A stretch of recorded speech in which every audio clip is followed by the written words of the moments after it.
So this is the part 5 और इसमें हमने कुछ काम करना है जो हमने पिछली वीडियो में छोड़ दिया था। और हम इसमें एडमिन पैनल को डिज़ाइन करेंगे जो कि सिर्फ एक लाइब्रेरी हमने इंस्टॉल करनी है जैस्मिन की। उससे वो बहुत अच्छे डिज़ाइन में आ जाएगी। तो पिछली जो हमने ट्यूटोरियल में चीज़ें छोड़ दी थी वो ये था कि जो साइन अप पेज था ना, उसमें मेरा सर्वर रन कर रहा है और ये मैंने खोला भी हुआ है। तो उसमें क्या होता था कि अगर हम फाइल चूज़ करते थे ना, तो यूज़र को नहीं शो होता था कि मैंने कौन सी फ़ाइल चूज़ की है। फॉर एग्ज़ाम्पल यहाँ पे मैं चूज़ करता हूँ ये फ़ाइल है और यहाँ पे फ़ाइल तो आ रही है, लेकिन यहाँ पे एक उसको प्रीव्यू आना चाहिए यूज़र को कि मैंने कौन सी फ़ाइल चूज़ की है। तो इसके लिए थोड़ी सी ना जावास्क्रिप्ट की ज़रूरत होगी। तो इसके लिए ना बिल बस स्टैक ओवरफ्लो पे क्वेश्चन है, how to preview selected image in input type file. तो अगेन अगर आपको नहीं मिलता ये लिंक तो मैं इसका लिंक डाल दूंगा डिस्क्रिप्शन में इस वेबसाइट का भी। और वैसे भी मेरे गिटहब में ये सारा कोड तो पड़ा ही होगा वैसे ही। और अगर वहाँ से भी नहीं मिलता तो आप वीडियो को पॉज करके कोड कॉपी कर सकते हैं। तो ये कह रहा है कि ये वाला मैंने हमेशा यूज़ किया, ये हमेशा चल जाता है। तो ये कह रहा है कि बस आपने वो अपनी इमेज पे ये वाली आईडी डाल देनी है, इनपुट पे आपने ये वाली आईडी डाल देनी है और ये आपने अपनी स्क्रिप्ट डाल देनी है। और हाँ, जो आपका इनपुट है उस पे आपने ये फंक्शन रन कर देना है। ठीक है, हम कर लेते हैं। सबसे पहले तो ये हम स्क्रिप्ट को कॉपी कर लेते हैं। तो स्क्रिप्ट कोशिश कीजिए कि आप, वैसे इसको मैं थोड़ा बड़ा कर लूँ। ओके, इसको छोटा कर लेते हैं। स्क्रिप्ट कोशिश कीजिए कि आप सबसे नीचे रखा करें अपने HTML डॉक्यूमेंट के। तो ये मैंने स्क्रिप्ट डाल दी सारी। और क्या करना है, वापस हम फाइल पे चले जाते हैं। जो फाइल इनपुट टाइप थी, ओके ये वाली आ गई। तो इस पे क्या करना है अब हमने, सबसे पहले तो यहाँ वापस जाते हैं। तो वो कह रहा है कि जो इमेज है ना, उस पे ये वाली आईडी डालें। आप डाल लेते हैं, कोई मसला नहीं है। यहाँ पे और कोई पहले से आईडी नहीं थी तो ये आ गई है। और मेक श्योर करना है कि किसी टैग को आपने दो आईडीज़ या दो क्लास, मतलब दो आईडीज़ तो बिल्कुल भी नहीं देनी। क्लासेस आप ज़्यादा दे सकते हैं, वो भी ऐसे कि आप ना स्पेसिस दे के देंगे। ठीक है, एट्रीब्यूट आप दो दफ़ा नहीं दे सकते। उसके बाद वो कह रहा है कि जो इनपुट टैग है उसमें ये वाली आईडी देनी है आपने, अपलोड इमेज वाली। ठीक है, इसको भी कॉपी कर लेते हैं और इनपुट टाइप पे यहाँ पे हम पेस्ट कर लेते हैं। और एक और चीज़ वो कह रहा है कि आपने ऑन चेंज का ये फंक्शन यहाँ पे डाल देना है। ठीक है, इसको भी कॉपी कर लेते हैं और यहाँ पे हम आगे जाके पेस्ट कर देते हैं। ठीक है, मतलब और जब ये चेंज होगा, इनपुट की कोई भी फील्ड चेंज होगी तो ये वाला फंक्शन चल जाएगा। और बेसिकली ये फंक्शन कर क्या रहा है, मैं फिर भी समझा देता हूँ थोड़ा सा। कि एक फंक्शन क्या कर रहा है कि एक फाइल रीडर की क्लास है जो जावास्क्रिप्ट में पहले से डिफाइंड है, उसका ये एक ऑब्जेक्ट बना रहा है। ठीक है, ऑब्जेक्ट में क्या कर रहा है, मतलब ये आपको अगर प्रोग्रामिंग के कॉन्सेप्ट्स पता है तो क्लास का एक फंक्शन ये पहले से डिफाइन हुआ होगा उनकी में। वो क्या कर रहा है, उस फाइल का ये डाटा जो यूआरएल है उसका वो रीड कर रहा है। और फिर उसके बाद क्या कर रहा है, वो जो इनपुट फाइल हमारी थी ना, जो हमने अभी भी डाली है, अ, उसका लिंक दे रहा है ये इस फंक्शन को डायरेक्टली। क्या कर रहा है कि document dot gate element by ID, ID से वो एलिमेंट को गेट कर रहा है, कौन से एलिमेंट को, जो इनपुट फाइल वाली थी। और जाहिर है कुछ इनपुट्स में ज़्यादा भी फाइल्स आ सकती हैं, इसलिए वो कह रहा है कि जो फाइल ज़ीरो इंडेक्स पे पड़ी हुई है ना, अरे और लिस्ट में ये इंडेक्सेस यूज़ होते हैं। तो मतलब पहली पहली जो फाइल है ना, वो फाइल पकड़ो उस इनपुट फील्ड की और क्या करो, इस फंक्शन को उस पर यूज़ कर दो। ये फंक्शन क्या करता है, यूआरएल लेता होगा उस फाइल का। तो वो यहाँ पे क्या कर रहा है कि जब लोड हो जाए, मतलब ये जो आपका पूरा फंक्शन है ये जब लोड हो जाएगा, तब क्या करना है, गेट करना है एलिमेंट कौन से वाला, इमेज वाला। और इमेज का जो सोर्स था, सोर्स में डालते हैं ना हम अपनी इमेज का लिंक, तो उसमें आपने क्या कर देना है, इसका जो रिजल्ट है फंक्शन का वहाँ डाल देना है। आई नो जावास्क्रिप्ट इतनी कोई समझ नहीं आई होगी आपको, लेकिन इसकी कोई ज़रूरत नहीं है क्योंकि हमारे पास कोड अवेलेबल है। मैं खुद हमेशा कॉपी करता हूँ तो कोई मसला नहीं है। ठीक है, इसको हम सेव कर लेते हैं और देख लेते हैं कि क्या हमारा वर्क कर भी रहा है कि नहीं। रिफ्रेश कर लेते हैं। तो यहाँ से मैं फ़ाइल चूज़ कर लेता हूँ। फॉर एग्ज़ाम्पल मैं अपनी फ़ाइल डाल लेता हूँ, इमेज डाल लेता हूँ, ये वाली।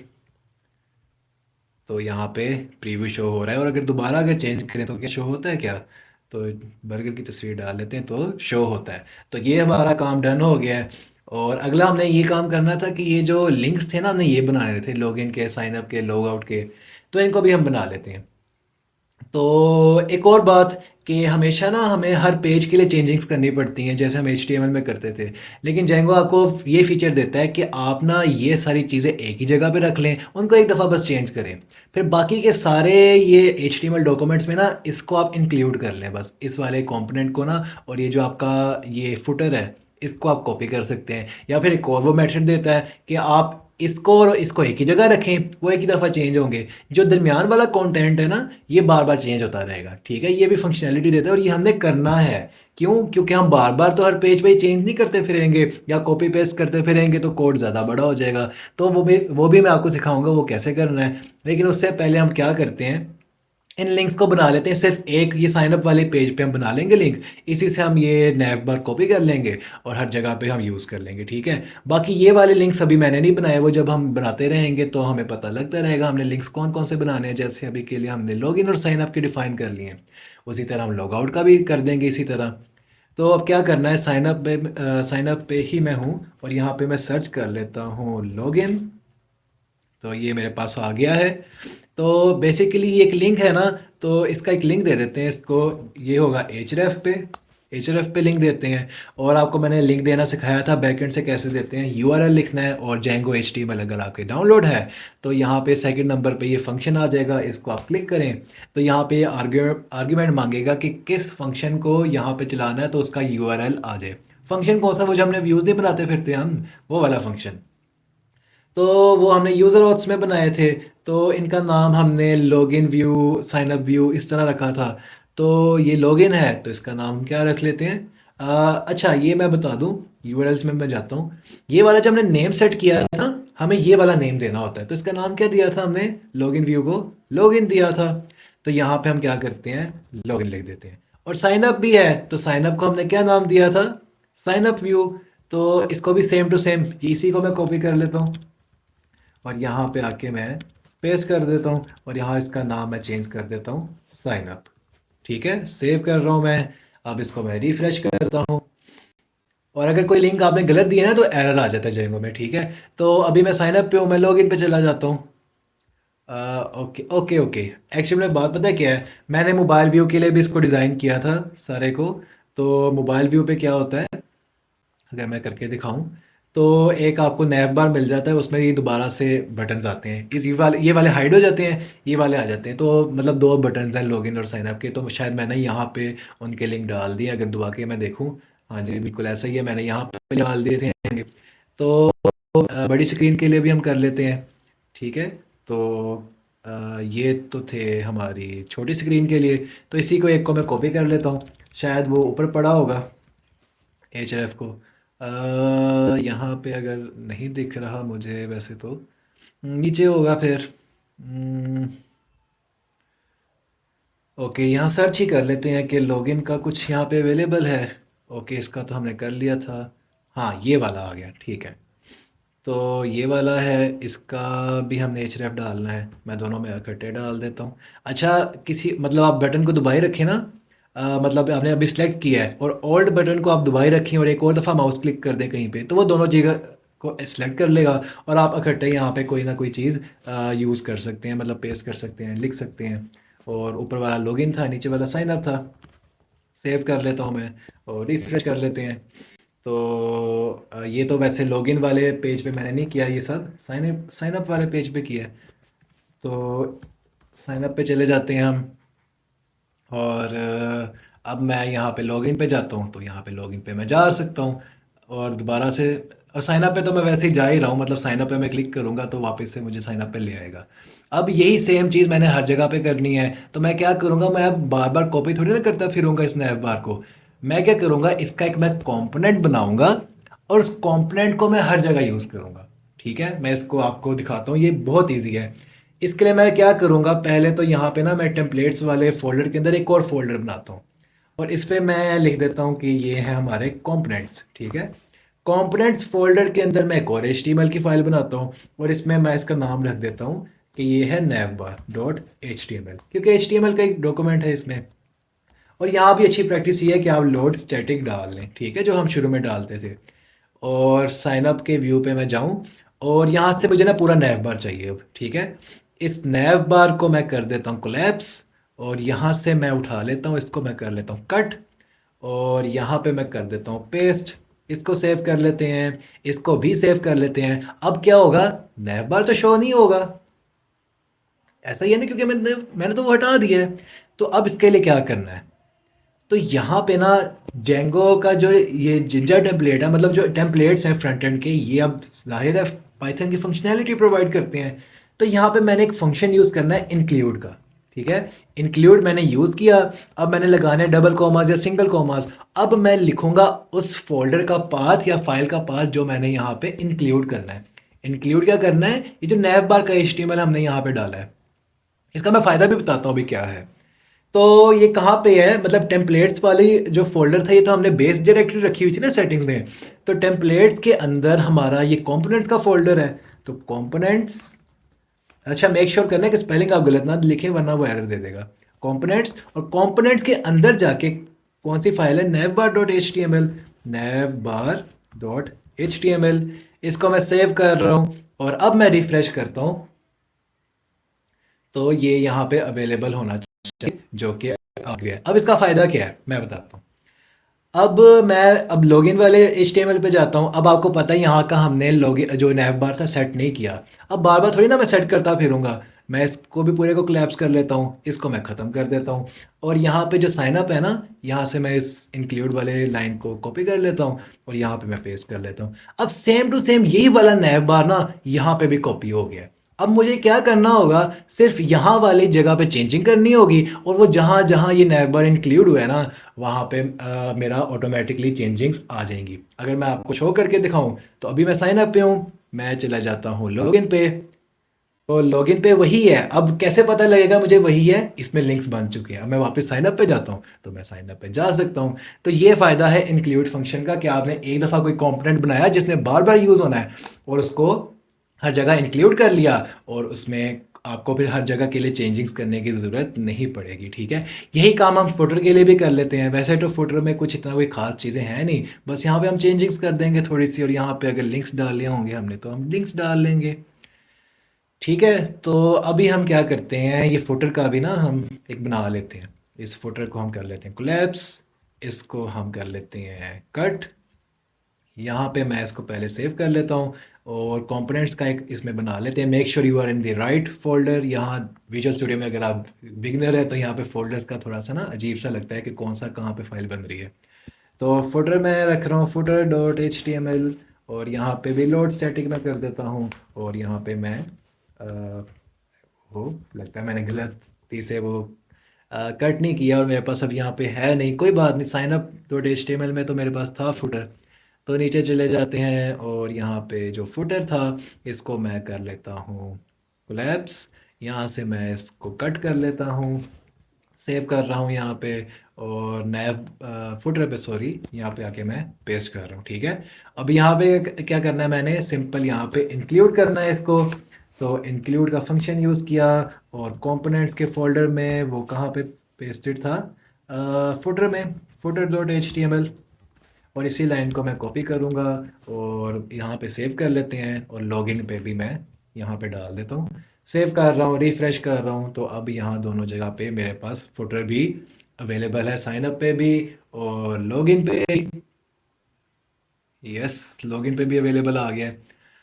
अब क्या करना है, अब ये काम है कि फॉर एग्जांपल यूज़र लॉगिन है, अभी तक लॉगिन नहीं है तो इसलिए मैं लॉगिन पेज पे जा सकता हूँ। तो फॉर एग्जांपल अगर यूज़र लॉगिन है, तो अब तो उसको ज़रूरत नहीं है ना ऑप्शन की लॉगिन और साइन अप की। अब उसको ऑप्शन आनी चाहिए लॉग आउट की और उसकी प्रोफाइल की, या फिर सिंपल लॉग आउट की आ जानी चाहिए, ठीक है। तो यहाँ पे अब क्या करते हैं, ये हमने जो, अगर आपको याद हो, व्यूज़ में ना हमने एक चीज़ डिफाइन की थी, कि अगर यूज़र पहले से ऑथेंटिकेटेड है ना या लॉगिन है, तो उसको ना होम पेज पे ले जाओ। तो यहाँ पे ये जो फंक्शन है ना, हम यहाँ पे भी यूज़ कर सकते हैं जेंगो के जिंजा टेम्पलेट पे। जाहिर है क्योंकि पाइथन हमारे पास अवेलेबल हो गई है फ्रंट एंड पे, तो हम यूज़ कर सकते हैं। इसको मैं कॉपी कर लेता हूँ, ठीक है, इस वाले को बस। तो अब मैं जाता हूँ अपने नैव बार पे। अब हमें बस नैव बार पे चेंजिंग करनी पड़नी है, और वो हर जगह चेंजिंग्स हो जाएंगी। तो यहाँ पे मैं कहता हूँ, अच्छा अब यहाँ पे ना याद रखना है कि लॉगिन साइन अप ना मोबाइल के लिए अलग बटन्स हैं और स्क्रीन के लिए अलग बटन्स हैं, तो इन दोनों में हमें ना चेंजिंग्स करनी पड़ेंगी। तो अब मैं ये कहता हूँ कि अगर यूज़र ना लॉगिन हुआ है ना तो उसको ये दोनों बटन्स ना शो हों, जबकि उसको पता है क्या शो हो, उसको लॉग आउट का बटन शो हो, ठीक है। तो यहाँ पे मैं एक इफ़ स्टेटमेंट लगाऊंगा, इफ़ लग गई, और एंड इसको कहाँ पे करना है, इन दो बटन्स के एंड पे, ठीक है। तो वैसे तो ये इफ़ एल्स चलेगा, ठीक है। अभी मैं एल्स की भी स्टेटमेंट लगा लेता हूँ। अब मैं यहाँ पे क्या लिख रहा हूँ, वही वाली चीज़ मैं लिख रहा हूँ कि if request dot user is authenticated, कि जो रिक्वेस्ट करने वाला यूज़र है वो पहले से लॉगिन है, तो क्या ये चीज़ नहीं डिस्प्ले करनी, उसके लिए क्या करना है, एल्स की चीज़ लगानी है, ठीक है। एल्स का फंक्शन यूज़ करेंगे। मतलब इसका अभी मैं मीनिंग समझा देता हूँ। अभी मैं इसको बस कर दूँ एक दफ़ा।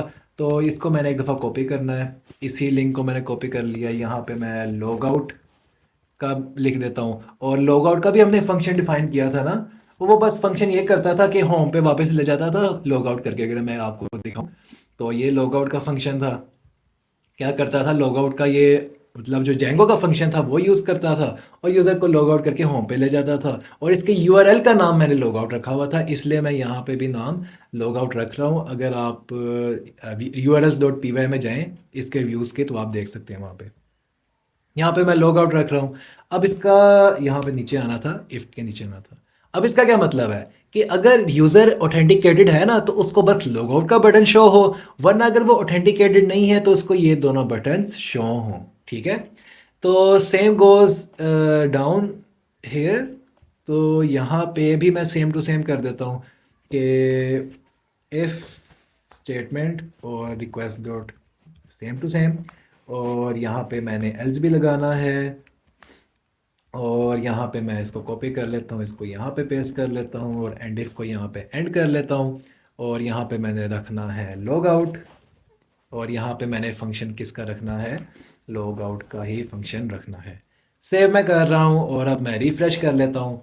तो अभी के लिए मैं ऑथेंटिकेटेड नहीं हूँ, तो मुझे यही शो करवा रहे हैं क्योंकि एल्स वाली चीज़ चल रही है। चलिए हम ना लॉगिन करके देखें, ठीक है। लॉगिन पे ही मैं हूँ, और हम अपना यूज़र नेम और पासवर्ड डाल के देख लेते हैं। लॉगिन करता हूँ मैं।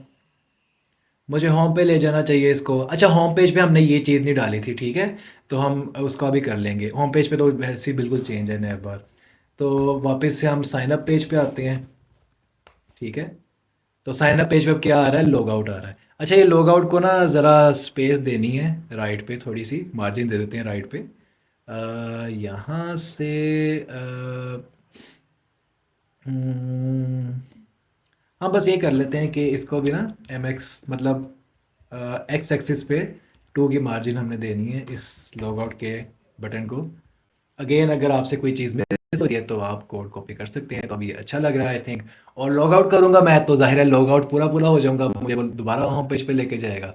एक काम करते हैं, पहले तो ये होम पेज जो है ना हमारा, इसको भी ना कर लेते हैं। इसका भी ना ये नैव बार और फुटर इसमें इंक्लूड कर लेते हैं, वो मुझे तंग कर रहा है ज़रा। तो इसका नैव बार ढूंढ लेता हूँ मैं। नैव बार, तो ये है नैव बार। इसको छोटा कर लिया है मैंने, और इसको मैं कर देता हूँ ख़त्म। और यहाँ पे क्या करना है, मैंने सिंपल इंक्लूड यूज़ करना है, और इंक्लूड के अंदर मैंने क्या लिखना है, कंपोनेंट्स के फोल्डर के अंदर एक नैव बार का डॉट एच है, और उसको आपने डिस्प्ले कर देना है। तो मैं रिफ्रेश करता हूँ, तो यहाँ पे भी same to same navbar show होगा जैसे बाकियों में था। तो अब मुझे लॉगिन साइन अप के शो हो रहे हैं। दोबारा मैं लॉगिन कर लेता हूँ। तो लॉगिन में मैं दोबारा से आपको दिखा देता हूँ कि लॉगिन करके अब क्या होता है। एडमिन 1 2 3 लॉगिन कर लेते हैं। तो अब मैं वापस होम पे जब आऊँगा तो वापस लॉग आउट की ऑप्शन अवेलेबल है। जब मैं लॉग आउट कर दूंगा तो मुझे दोबारा से लॉगिन और साइन अप की ऑप्शन अवेलेबल है, ठीक है। तो इस तरह हमने इंक्लूड वगैरह करना है, और हम एक्सटेंड भी करेंगे कुछ। वैसे तो एक्सटेंड ही यूज़ करेंगे, मतलब फॉर एग्जांपल ये जो सारे के सारे लिंक्स हैं ना, हमें हर पेज पे डालने की ज़रूरत नहीं है। इसको हम ना क्या करते हैं, एक्सटेंड कर लेते हैं, कोई एक बेस एक बनाते हैं HTML की, और उसी से सबको ना मतलब लोड करने लग जाते हैं। वो भी मैं आपको बताऊंगा कैसे करना है, लेकिन अभी के लिए हम यहाँ तक रहते हैं। अब हमने क्या करना है, हमने अपने एडमिन पैनल को सही करना है। यहाँ पे मैं एडमिन पैनल खोल लेता हूँ, लोकल होस्ट 8000, और यहाँ पे एडमिन। तो ये एडमिन पैनल यहाँ पे खुल चुका है और मैं क्योंकि लॉग आउट हो गया था यहाँ पे दोबारा लॉगिन कर लेते हैं, कोई मसला नहीं है। तो अब ना ये क्योंकि ना जेंगो बैक इन 2005 बना था, वैसे तो ये बहुत मैं तो और कोई ऐसा फ्रेमवर्क नहीं है जो इतना अच्छा ऑथेंटिक मतलब एडमिनिस्ट्रेशन पैनल दे सके। और अगर आपको मैनेजमेंट सिस्टम्स बनाने हैं तो इसमें तो कोई काम ही नहीं है इतना ज़्यादा।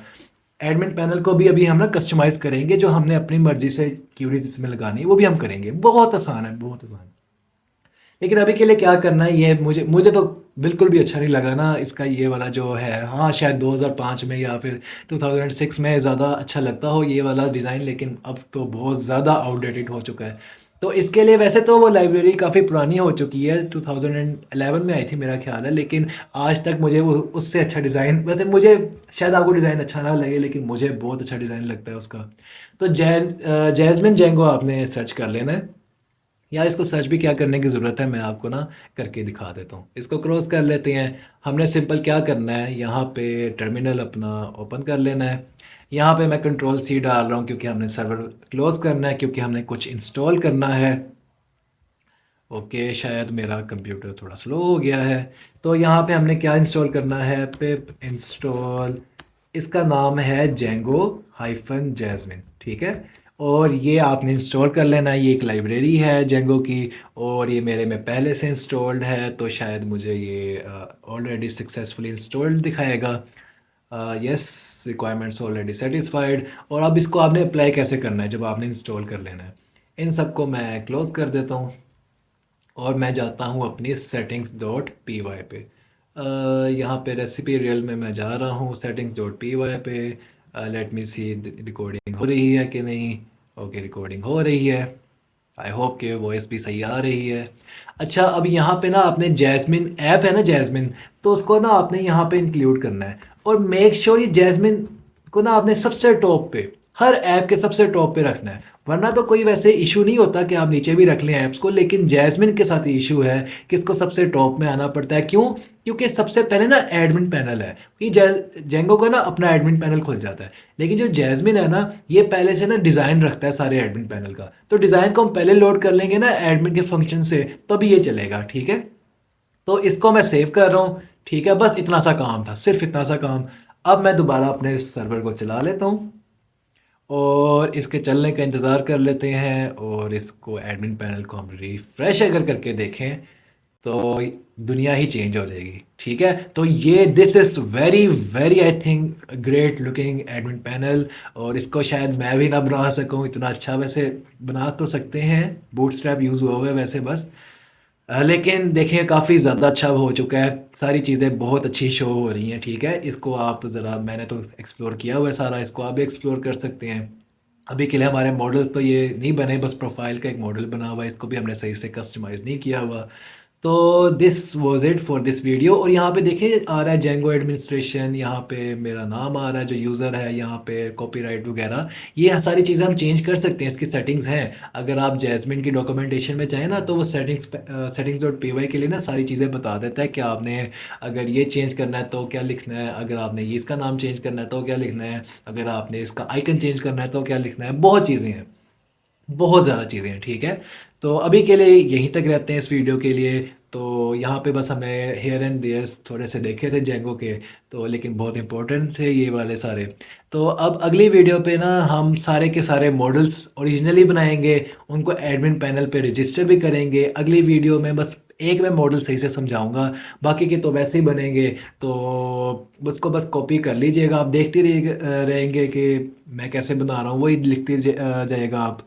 और अगर नहीं लिखने का दिल करता, कोई मसला नहीं है, गिटहब पे सारा पड़ा होता है लेक्चर वाइज मेरा सारा कोड, तो वहाँ से आप उठा सकते हैं, कोई मसला नहीं है। बाकी अगली वीडियो में मिलते हैं। अल्लाह हाफिज़।